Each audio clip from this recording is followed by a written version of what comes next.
자, 오늘 이 바리새인의 집에 찾아온 한 여인의 모습을 우리가 함께 읽었습니다. 바리새인이라고 그러면은 그 당시에 아주 존경받는 율법의 전문가들입니다. 율법 학자들. 그러면서도 단순히 학식만 많은 것이 아니라 그 사람들은 대단히 말씀대로 살아보려고 몸부림을 쳤던, 우리나라의 조선시대에 우리나라에 비유될 사람들은 아마 선비 같은 사람이 아닐까. 굉장히 학식이 높을 뿐만 아니라 생활은 청빈하고 생각은 고결하고, 그러면서도 무슨 권력이나 이런 거에 탐하지 아니하고 정말 바르게 살아보려고 애썼던 그런 사람들 있잖아요. 그런 우리가 이미지를 이렇게 떠올릴 수가 있을 것 같아요. 이 사람들이 지나치게 형식적이고 남에게 보이려고 하는 그런 것 때문에 주님 앞에 책망을 듣기는 했으나, 사실 그 당시에는 바리새인이라 그러면은 가장 존경받는 사람들이었습니다. 자, 한 바리새인이 예수님께 자기와 함께 잡수시기를 청해서 예수님이 그 바리새인의 집에 들어가게 되었습니다. 그것 자체가 조금은 아주 독특한 일이죠. 일반적으로 율법학자들은 예수님을 좀 무시하고 저 배우지도 못한 게 어디서 갑자기 굴러와가지고 지금 이렇게 많은 사람들에게 인기를 끌면서 율법에 대해서 파괴하는 것 같이 보여지는 그런 예수님을 자기 집에 모셔드린다고 하는 것은, 이 바리새인은 그래도 다른 사람보다 훨씬 더 좀 열려있는 그런 사람이 아니었을까, 그런 생각이 듭니다. 자, 그래서 예수님께서 또 그 세리와 죄인의 집에도 들어가시지만 이 바리새인의 집에 초대를 받았을 때 그 집에도 들어가 앉으셨다 그렇습니다. 근데 여기 앉아 있다고 하는 말, 주로 이스라엘 백성들이 음식을 먹을 때 그 사람들은 비스듬히 누운 채로 음식을 먹는 그런 전통이 있었다고 그래요. 그러니까 이제 우리처럼 이렇게 책상 다리를 하고 이렇게 앉아 있는 것이 아니고 발을 쭉 뻗어 가지고 비스듬히 누워 있으니까 머리하고 발끝은 제법 거리가 있죠. 자, 그런데 여기 이름은 안 나오지만 그 동네에 누구나 다 아는 죄를 지은 한 여자가 이 예수님께서 바리새인의 집에 앉아 계시다고 하는 사실을 알고서 찾아옵니다. 사실 무슨 죄를 저질렀는지 구체적으로 나와 있지 않지만 이 여인의 죄를 누구든지 다 알고 있었고, 사람들이 그렇게 저런 여자가 가까이 오는 걸 예수님께서 선지자라면 알 텐데 어떻게 내버려 두는가, 그럴 정도로 모두가 죄인인 것을 알았던 여인이었습니다.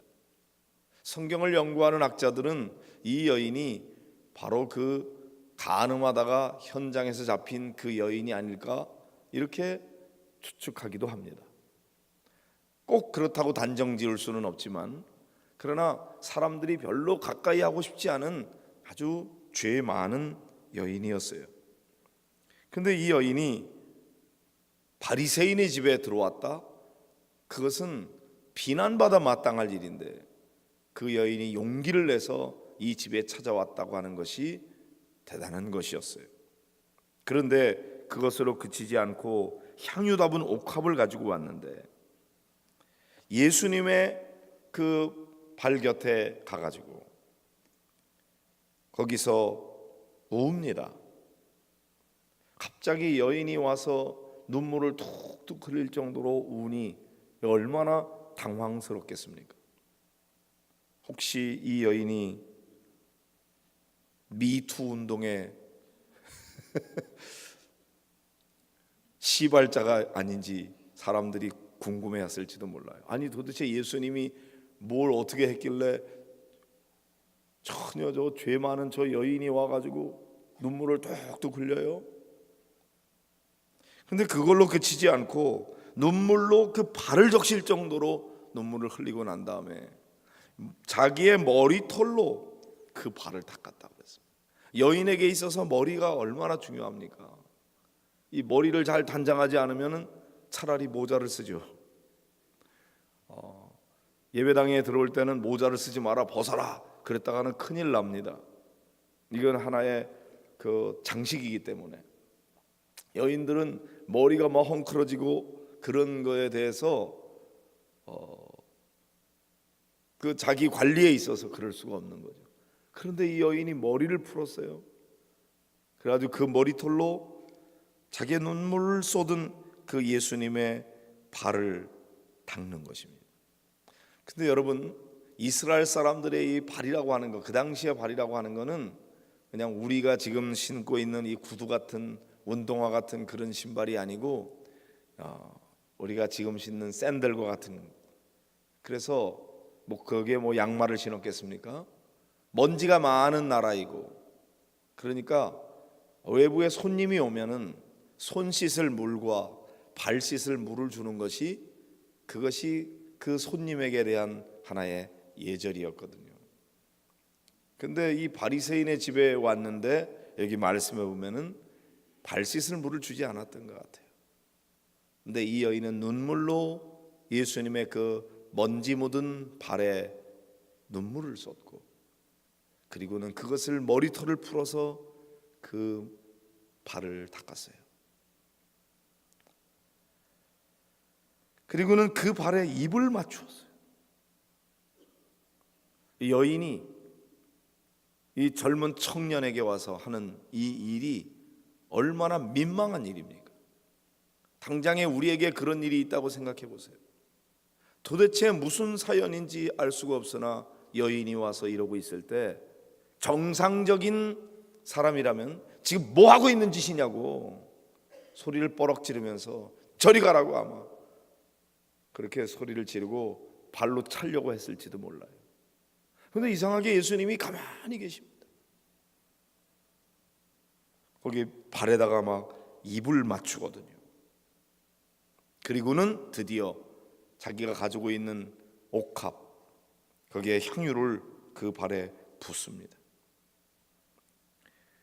자, 예수님을 청한 이 바리새인이 이것을 보고 마음에 생각을 합니다.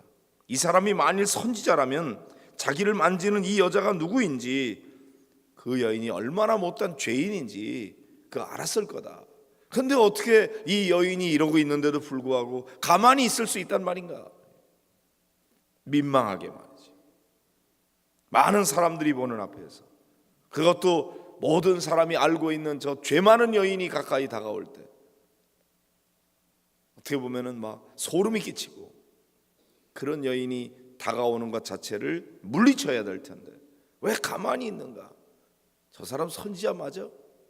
이런 의심이 확 일어나는 거죠. 예수님께서 시몬아, 내가 내게 이를 말이 있다. 네, 선생님 말씀하십시오. 예수님께서 비유로 말씀하십니다. 빚진 사람에게 빚진 자가 둘이 있는데 하나는 500데나리온, 하나는 50데나리온. 1데나리온이라고 하는 것은 그 당시 장정 한 사람의 하루 품삯이었습니다. 여러분, 하루 품삯을 얼마를 잡느냐에 따라서 값이 달라지겠지만 500데나리온, 엄청나게 많은 돈이죠. 500일 동안 일하고 받는 거니까 1년 반 정도의 연봉이 되겠죠. 50데나리온도 적은 돈은 아닙니다. 거의 2달 가까이 일하고 받는 2달 월급에 해당되는 돈이죠. 자, 그런데 500데나리온과 50데나리온은 10배의 차이가 납니다. 근데 이 두 사람이 갚을 것이 없어요. 빚은 졌는데 다 써버리고 갚을 능력이 없어. 그래서 이 돈 많은 빚 준 사람이 탕감해 주었다. 그 많은 돈을 탕감을 받았을 때 둘 중에 누가 더 그 주인을 사랑하겠는가? 시몬이 대답합니다. 제 생각에는 많이 탕감을 받은 자입니다. 내 판단이 옳다. 그러면서 이 여자를 보느냐? 내가 내 집에 들어올 때, 그러니까 여기 시몬이라고 하는 사람은 예수님의 제자 베드로를 가리키는 것이 아니라 바로 바리새인, 그 집의 주인 바리새인의 이름이 시몬이었던 것 같아요. 내가 내 집에 들어올 때 너는 내게 발 씻을 물도 주지 않았어. 그런데 이 여자는 눈물로 내 발을 적셨어. 머리털로 닦았어. 너는 내게 입맞추지 않았는데 이 여인은 내가 들어올 때부터 발에 입맞추기를 그치지 않았다. 얼마 동안 입을 계속 맞춘 겁니까? 너는 내 머리에 감람유도 붓지 않았는데 그는 향유를 내 발에 부었느니라. 다른 평행 본문에 보면은 이 향유의 값이 300데나리온이나 됐다. 수천만 원에 해당되는 향유. 이 죄 많은 여인이 그 향유를 벌기 위해서 얼마나 애썼을지, 그 여인에게 있어서 이 향유가 얼마나 중요한 것인지. 그런데 그걸 예수님의 발에 쏟아 붓습니다. 주변에 있는 제자들은 그걸 허비한다고, 그거 팔아가지고 가난한 자 나눠주면 좋을 텐데 왜 그걸 그렇게 낭비해 버리냐고 야단을 치죠. 그러나 예수님께서 말씀하십니다. 그의 많은 죄가 사해졌도다. 그의 사랑함이 많음이라. 사함을 받은 일이 적은 자는 적게 사랑하느니라. 사함을 받은 일이 많은 사람은 많이 사랑하죠. 그리고는 그 여자에게 내 죄의 사함을 받았느니라 그렇게 말씀하십니다. 이 여인은 사실 말한 게 한마디도 없어요. 예수님, 내가 많은 죄를 지었습니다. 내 죄를 용서해 주세요. 뭐 그런 말도 없어요. 그냥 와서 눈물을 쏟고 머리털을 풀어서 예수님의 발을 닦고, 그리고는 입을 맞추고 향유를 갖다 붓고 자기 마음을 쏟은 거예요. 자기가 할 수 있는 모든 것을 다 동원해서 그 값비싼 향유를 갖다 부었고, 여인으로서는 참 부끄럽기 짝이 없는 그런 행동들을 해가면서 자기의 온 마음을 다 드렸을 때 주님께서 그 여인에게 죄의 사함을 받았다고 선언해 주십니다. 사람들은 도대체 이 사람이 누군데 죄를 사하는가? 죄를 사하는 건 하나님밖에 할 수가 없는데, 나한테 잘못한 사람에게 대해서는 내가 그 사람의 죄를 용서할 수 있으나 그냥 다른 사람에게 일반적인 죄를 지은 것을 누가 감히 용서할 수 있겠어요? 하나님만이 하시는 거죠.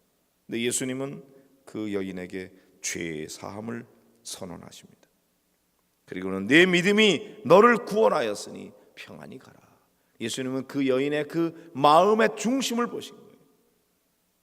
그가 행동으로 하는 그런 그 자체를 기도로 받으시고, 그것을 그의 회개로 받으시고, 그걸 믿음의 행동으로 보시고, 내 믿음이 너를 구원하였다고 평안히 가라고 이렇게 선언해 주셨습니다.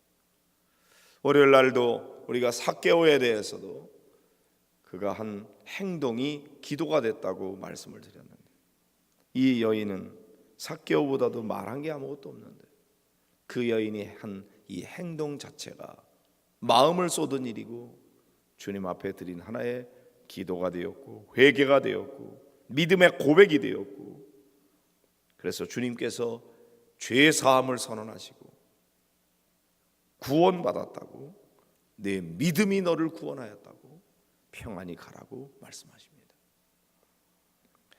이 여인이 그 막달라 마리아였다면 이 여인은 너무나 많은 죄를 저질렀고 사람들 앞에 어쩌면 돌에 맞아 죽었을 운명이었는데 생명을 살려주실 뿐만 아니라 죄 사함까지 얻게 되고, 그러니 자기의 모든 생명을 주님을 위해 바친다 한들 아깝지 않은 그런 감사의 마음으로 모든 것을 쏟았어요. 단순히 향유를 쏟은 것이 아니라 이 여인은 마지막 순간 예수님이 십자가에 달리는 거기까지 동행하였고, 예수님이 부활하시는 날 아침에 제일 먼저 부활하신 예수님을 만나는 그런 놀라운 은혜를 덧입게 되었습니다. 왜요? 자기의 그 수많은 죄가 용서받았다고 하는 확신이 있었기 때문인 거죠. 죄를 지은 것은 분명 잘못한 것입니다. 그러나 그 죄를 깨닫고 회개하고 용서받은 은혜에 대한 감사의 마음 가지고 마지막 일평생을 주님만을 위해서 헌신하며 충성했던 이 여인의 이런 변화, 회개, 너무나 우리가 배워야 할 그런 모델이 되는 것이죠. 우리는 주님 앞에서 지은 죄가 적기 때문에 회개가 적습니까? 깨달음이 적기 때문이 아닐까요? 죄는 우리가 볼 때 더 중한 죄가 있고 가벼운 죄가 있을 수 있으나 하나님 앞에서 모두가 다 미달인데 1점 모자라서 미달돼서 불합격한 거나 20점 모자라서 불합격한 거나 불합격이라고 하는 결과는 마찬가지인데 나는 1점밖에 모자라지 않았어, 그걸 자랑할 수 있겠습니까?